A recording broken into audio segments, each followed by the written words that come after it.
Imagine getting hired into one of the most in-demand jobs just by playing a video game.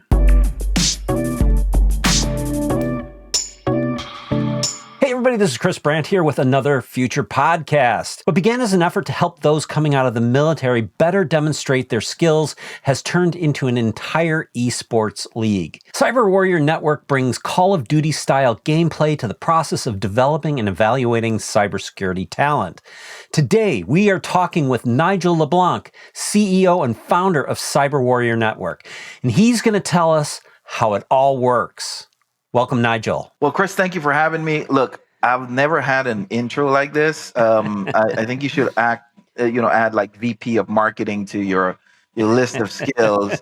And I just want to say, I hope this is a permission that I can use this because it was a phenomenal intro. Thank you very much. Yeah, you deserve the intro. You deserve the intro. You've built something really very cool. So that's well deserved.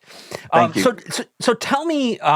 I know that, what you've built, the Cyber Warrior Network here, is kind of a very personal mission for you, right? Yeah. And can you tell me, how this came to be your mission? Yeah. So from 2014 to 2016, I served as the Cyber Veteran Program Manager for the state of Maryland. Yeah. And at that point, Chris, I've been in the Air Force going on 13 years. So I did 10 years active duty. And then the last, actually going on 22 now, has been in the reserves. Wow, you don't look that old. I appreciate it. Thank you. But so in the military, we have, and every career field has this OJT, on the job training, as a way of career progression, right? So what happened was, shortly after I joined as the Cyber Veteran Program Manager for the state of Maryland, they decided to run this article on me, right? And in short order, I was kind of inundated with calls and emails from veterans. And for the audience, veterans are people who have actually transitioned out of the military. And would-be veterans would be folks who are looking to transition out of the military, says, hey, you know what? I have cybersecurity experience. I have a cybersecurity background. I do this, or I have done this in the military, but it's really a challenge in order to get jobs, right? Right. And on the flip side, every major employer, either from a federal perspective or even on the civilian side, was saying, hey, where's all these great vets we keep hearing about, especially the ones with security clearances? Right. So I said, hey, you know what? Send me your resumes. I've probably forwarded about 50 or 60 resumes. And Chris, what I found out was maybe a handful, like literally 5 or 6 got interviews and 1 or 2 got hired. Right. And I mean, I'm not a human applicant tracking system by any means, but I browsed through these resumes, and I'm saying that here are some, the majority of the folks had the experience, the training and education that was actually needed. Right. So right around that time, what was going on was NIST started to create the NICE 2.0 framework. Right. And I became really intrigued by that, and I correlated the two in terms of, when I say the two, I'm going back to my military experience and how correct progression is being orchestrated within, for my experience, is the Air Force, right? I said, well, here's this data set, and here is a way that the military has, and again, keep in mind at that point, I'm only looking to serve military members, right? To help my fellow brothers and sisters get jobs within cybersecurity. And if I'm not mistaken, right, when you come out of the military, I've never been in the military, so I don't know for sure, but I believe you mentioned that they do get some real world prep training to here's how to do a resume and that sort of stuff, right? Yeah. So you smile when I say that.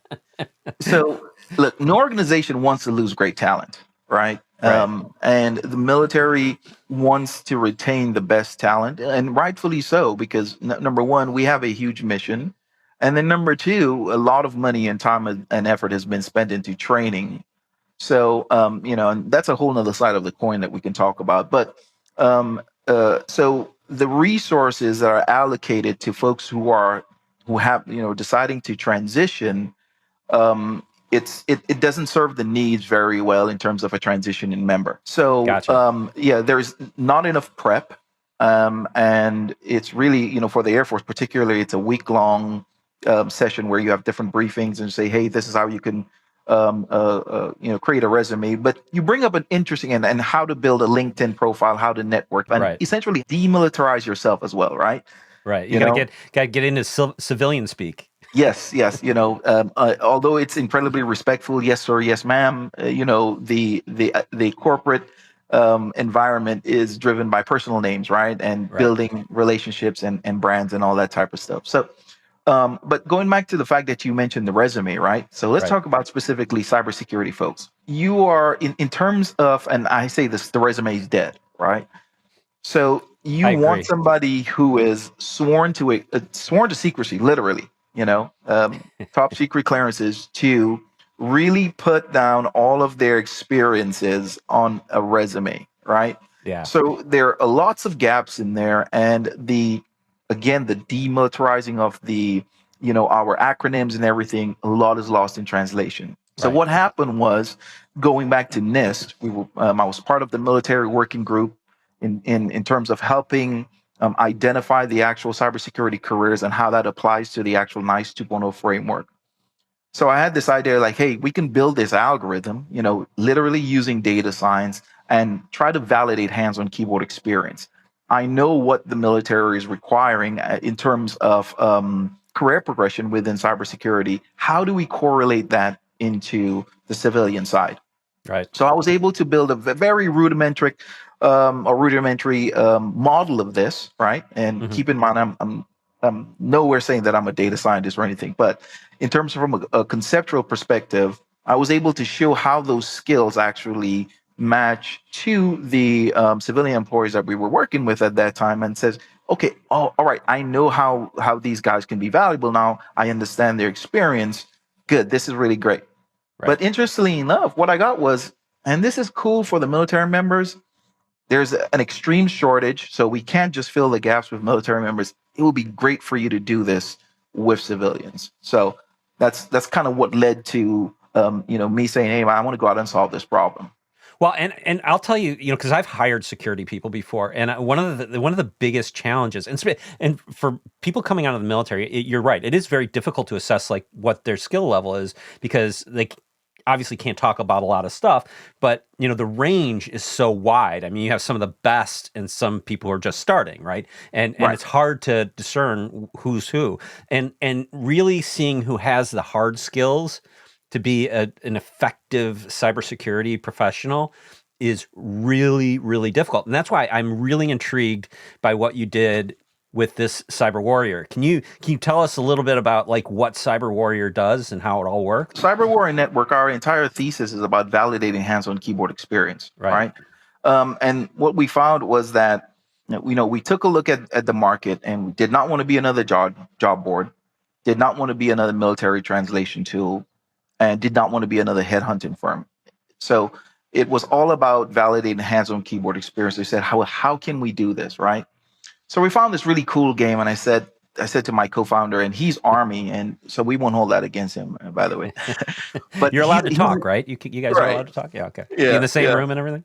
All right. No, he's not here right now. So, but so our synergies definitely align on that, and he's a data scientist and a cyber guy.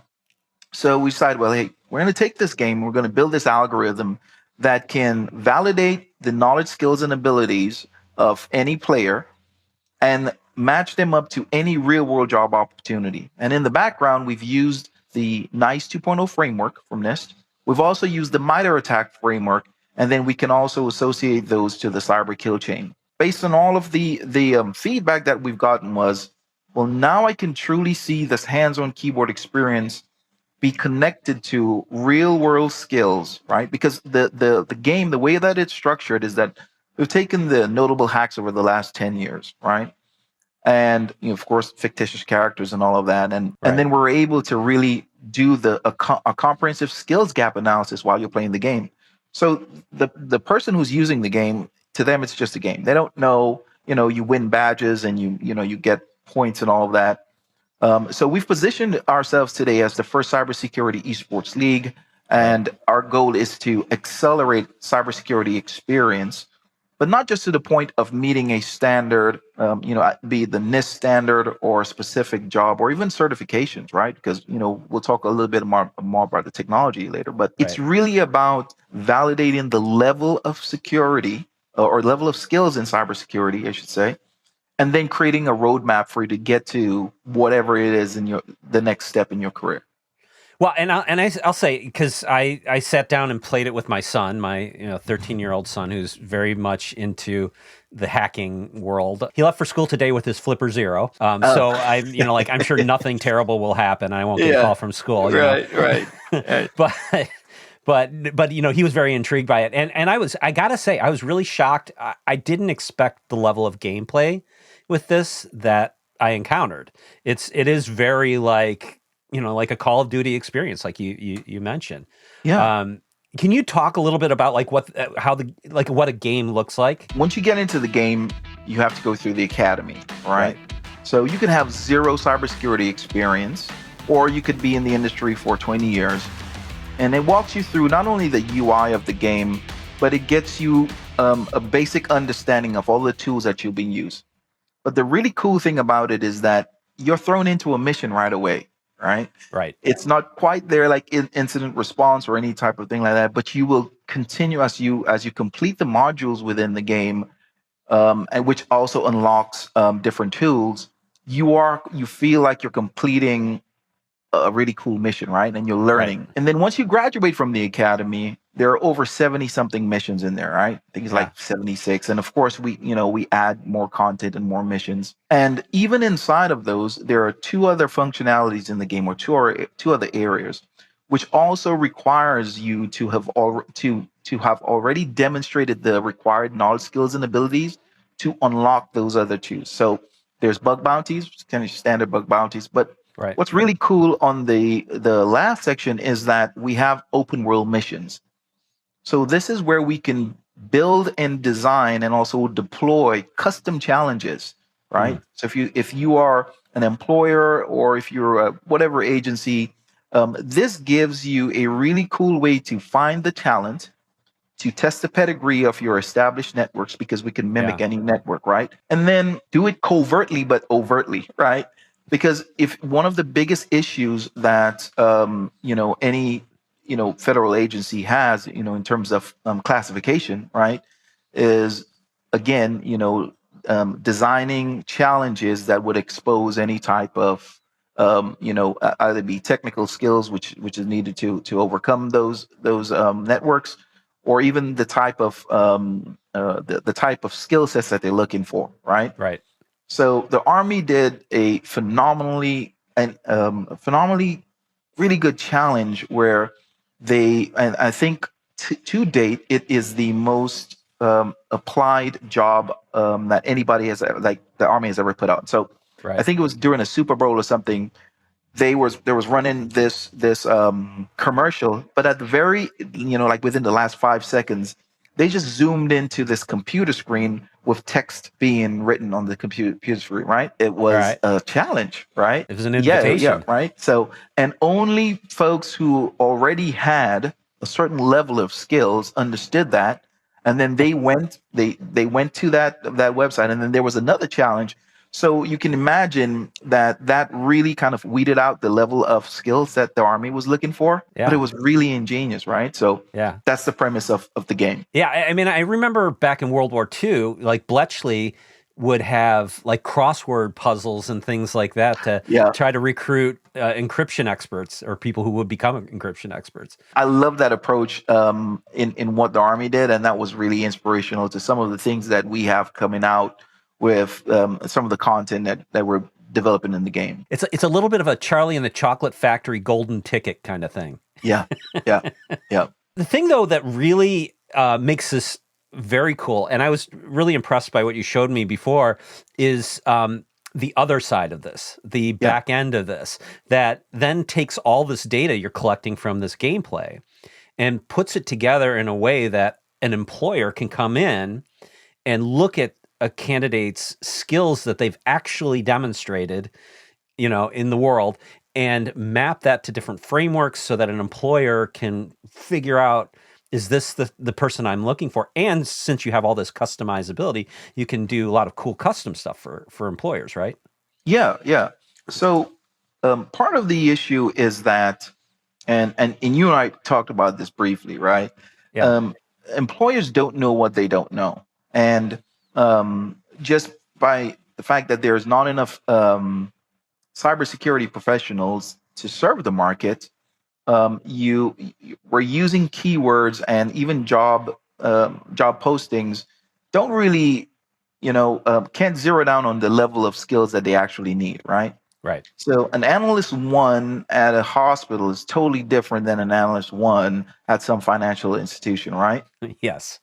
Again, we can ingest any job description or any data, also any training or education curriculum, and we can map that to different portions of the game content. And again, so we're validating knowledge, skills, and abilities while folks are playing the game. But the employer side, or any organization, a brand, whatever your goal is, right? We can match it up to your existing needs. And if there are gaps, that's where we take that analysis to either build the content to meet for any, again, education curriculum, or there are gaps where we go out and we build these challenges to meet your needs inside of your organization. So the employer gets a complete skills intelligence dashboard where they can, Chris, and I demoed it briefly to you, but Yeah. you can zoom in down to a particular skill set. We give folks the opportunity to create somewhat of a threshold, right? Our algorithm has a 92.8% accuracy when it comes to being able to match to those specific frameworks. Wow. So there is a different level of granularity where you're able to say, hey, I only want to see candidates who meet a specific threshold. It could be 85%, it could be 70%. And that, varies the level of skill sets. Again, one of the things that there is lots of hidden insights in the dashboard itself. Okay. So across the board, if you you ask any employer that's seeking cybersecurity talent, I will say, hey, what are the good soft skills that's very important to you? Well, I want somebody who is really dedicated to the craft and has shown the propensity to want to keep learning, right? Yeah. So I'll give you a use case. We have what's called the CWN player efficiency rating, right? Okay. And here's how you could use this hidden insight, so to speak. We may have a particular candidate who does not rank at the top of our leaderboard, right? Okay. However, that candidate has spent the most amount of time honing and training those skills. So not only can we match from a knowledge, skills, and abilities, but we're using behavioral triggers like this to kind of extrapolate it and unlock soft skills behavioral activities as well. Well, and that's so important too, because it's not, it's like for cybersecurity professionals, it's a continual learning process, because everything Right. you learned, 6 months ago has completely changed, Yeah. and you have to be really passionate about it. And I've always found has been the most important factor, even above what people know, because if they're passionate about it, they'll figure it out. And that's a huge problem with retention as well, right? Is folks, really wanting to further their careers, but they're not being challenged because they're stuck in, doing one portion of their job. Right. And it's difficult to get them to, a different part because they just don't have the ability to really train or, expose that they have those skill sets, right? So you've taken this and you've created this esports league. So, I mean, for people who aren't familiar with esports, it's like ESPN sports, but virtual on a computer.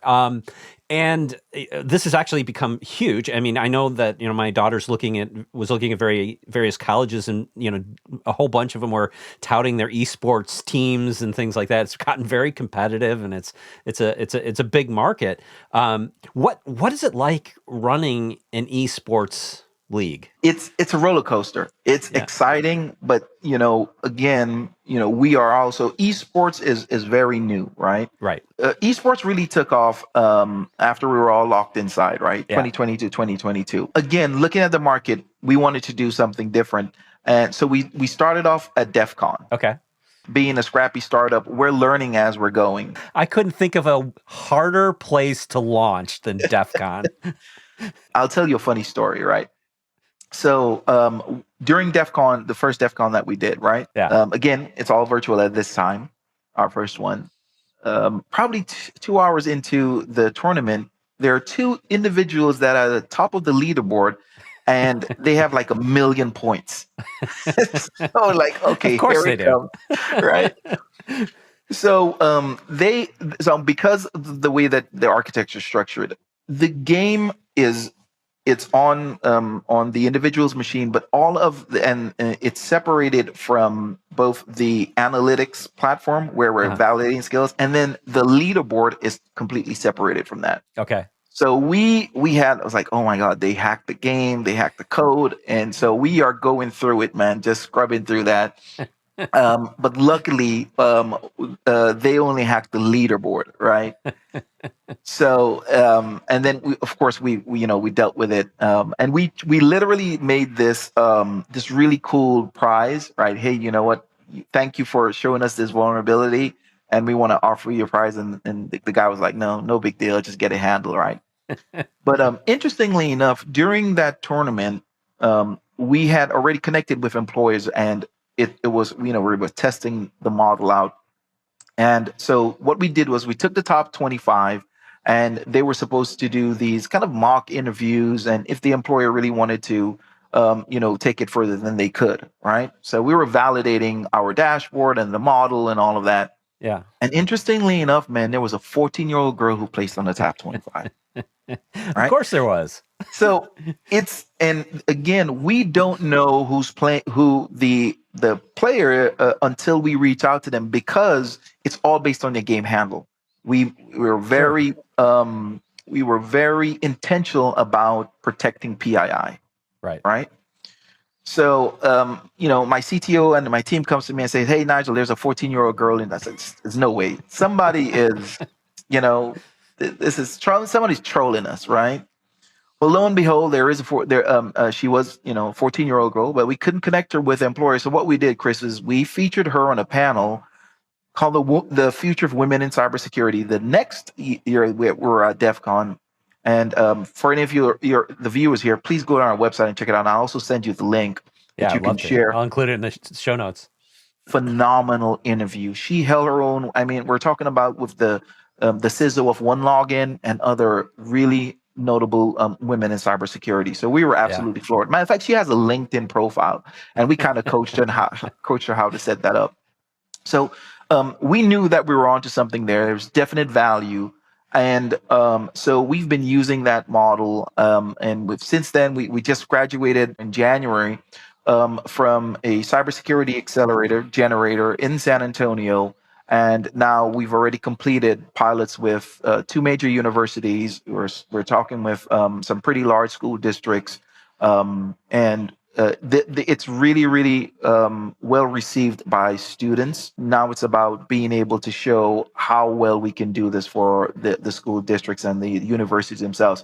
Another notable thing I'll mention is that just based on sheer osmosis, if you want to call it that, we're looking up at the data sometime last November, and we keep seeing Clark County in Nevada, Las Vegas, their school district email. It's like over 120 students. And I think it was like 3 teachers and students. I mean, zero marketing, right? And that, just and they're hacking it out, man. So we're going to be reaching out to them and then just giving them a dashboard so they can see how cool their students are and how they're crushing it. I will have to talk to my kids' schools about this, because I think they would be totally into it. Yeah, and again, we have the ability to, and we just kind of roll this out, right? We're doing generative AI after we do the skills gap analysis, not only on the students but on the teachers' performance, right? We all know that teachers, just like everybody else, they don't have a lot of real world experience, right, within cybersecurity. Right. So we're able to identify the gaps there. And then with the curriculum, based on what the industry is saying, right, based on all the data that we're capturing from the actual real world job, just saying, hey, here are the gaps in your curriculum. and this is how we can build content to meet those gaps. That's very cool. That's very cool. So, I mean, like, it doesn't surprise me that a 14-year-old would be able to do that because, who better than a 14-year-old who has all the time in the world to sit and play video games and stay up late, after their parents go to sleep and think they're asleep, and do it. It kind of is a young person's game, right? Yeah, yeah. It's phenomenal. And I tell people this all the time, like, and going back to the job descriptions, I need somebody with 10 years of experience or whatever it is. Look, a 16, and I think he was 16 at the time, a 16-year-old took down Twitter, right? Right. It's not about finding this cyber unicorn. You don't know where your vulnerability is, so the person that you may overlook because we're not again talking about social norms, right? Right. We're in the AI age right now. We're not even in the information age. We're in the AI age. We just moved into the AI age very, right? very quickly, suddenly. Right. And we are using a system in terms of, in the industrial age by identifying talent through resumes, right? Right. So, there has to be something that needs to be done in terms of really catching up to what we need. Yeah. And you might miss the opportunity to bring somebody in your team that has if not exactly the skills that you need, but very close to it. I talk to companies all the time. They have such a hard time hiring security professionals because one, there's just not enough to go around. Two, it's hard to get somebody interested in the job in kind of a smaller company sometimes too, because it's like, I want to do bigger or crazier things. But like the ability to take some folks that you have in-house and train them up on cybersecurity is a really great thing because it helps you retain talent because you're giving them new skills. It fills a need that you have, and like you're saying with what you're doing, you can really evaluate and see how those skills are progressing and what they're mapping to. That's very cool stuff. So tell me, like, I mean, you've built a lot in a short amount of time here, in my book, and I think. It's very cool, but where are you going from here? Because this is an industry that's changing rapidly. You mentioned AI, and generative AI is now, burst onto the scene. I got to imagine there's going to be a lot of really cool things you're going to be adding to this, right? Yeah. So we've already started working on using generative AI to essentially build individualized career paths, right, inside of whatever structure. So if you're in school, university or high school, here's the recommendations, and again, that's going to be based on your performance, your coursework, right, and then your curriculum, Right. to be able to really hone in on developing the skill sets of the teachers as well. They don't have hands-on keyboard experience. It's all great if you go to one of the big providers, they're training, but that doesn't really give them the experience that they need. So there's nothing that beats hands-on keyboard experience. For sure. Using the generative AI to not only identify the teacher skills gaps and get them up, but then creating for the skills gaps and the actual educational gaps that they have, using generative AI to build out the coursework, the overview of that, and then we can take that and actually build the content to meet those needs. Yeah. So that's where we focused on, in the very near future. And of course, we're extrapolating that onto entire school districts. You guys have social engineering aspects, right, in the game. Yeah. And adding generative AI to really throw in some, wild cards there could be really cool. So even within the challenges themselves, right? Mm-hmm. One of our biggest milestones that we have is to complete the red team versus blue team. Right. And being able to look on both sides, how they're responding to that, right? Using generative AI to really create compelling content, at a much faster pace, but being able to actually put that in the game and see how folks react to it, right? Yeah. So, I mean, a really quick example is if you're red teaming, using generative AI and the tools to create a deep fake video or do social engineering. Oh, wow. Yeah. Right? Oh, wow. Yeah. That'd be And cool. that could be part of the challenge. The blue teamers have to decipher, is this real? And then how you go about validating if it's real or not, right? So yeah, we have all sorts of ideas on how we're going to do this, man. That sounds so cool. I can't wait to get deeper into the game. It's super cool what you've built, and I gotta say, congratulations on what you got going there. I think it's a great idea. Thank you. And thanks so much for coming on the show and telling us about this. If people want to experience this, where do they go? Really easy. They go to cyberwarriornetwork.com. They can get a copy of the game. And every player actually, and I'm going to be sending this to you for you and your son. So every player gets a player card, right? It's kind of like your cyber dossier, and we can show you exactly your skills, non-skills, and abilities you match up. And we're going to you'll see that we're rolling out with lots of cool ways we can socialize your experience, right? And do let me know when you get to the portion where you got to hack the drone, right? It's phenomenal. All right, I'm not no spoiler alerts. No spoilers. No spoilers. Yeah, but that is a really cool mission. And another thing too on social, what we're going to do is we're going to start to promote our so there's an esports league. We think that cyber athletes, right? Right. They should be celebrated just as much as any other athlete. When it comes to. And so we're going to start rolling out the Cyber Warrior of the Week in different locations, and so we're really going to socialize and celebrate, our cyber athletes, and we're looking forward to doing some good things. So if anybody's interested, again, you can go to cyberwarriornetwork.com. On social media, it's simply CWN Cyber, at CWN Cyber on all of our social handles. And if there are any brands out there that are looking to do any events internally, we host tournaments, and we can do that, as a team building, or even just discovering talent within your organization, right? Yeah. And for educators, there is no other fun way in order to learn cybersecurity skills and get validated and prepare you for careers, right? Hands down, this is a phenomenal game itself. We're looking to really, and again, our mission is to prepare folks and get this gap down, right? Right. Well, the first thing you do when you start playing the game is you put your resume in. I'll say this notably, right? Remember I talked about the dossier, right? Mm-hmm. One of the biggest issues that students have is that, the old adage, you need experience to get a job, can't get the job without the experience, right? How daunting it is for someone who's been a student to compete against anybody who's applying for a job because they can't show the experience. So with the dossier on the back end, we and that's why we've created the platform for employers.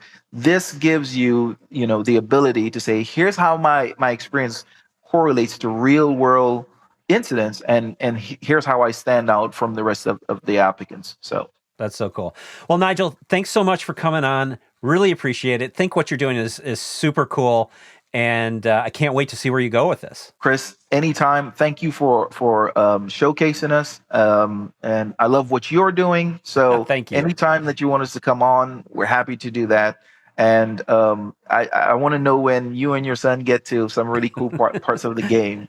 And let me get your feedback. Yeah, he might leave me in the dust, so we'll have to see how. Probably. Probably. Yeah. He's 13. Yeah, my son did too. He's 13. Yeah. Well, he has more time, right? Right. He has way more time. Exactly. Right. Awesome. Thank you so much. Thanks for watching. I'd love to hear from you in the comments. Give us a like. And if you haven't yet, please subscribe to the channel. And I will see you in the next one.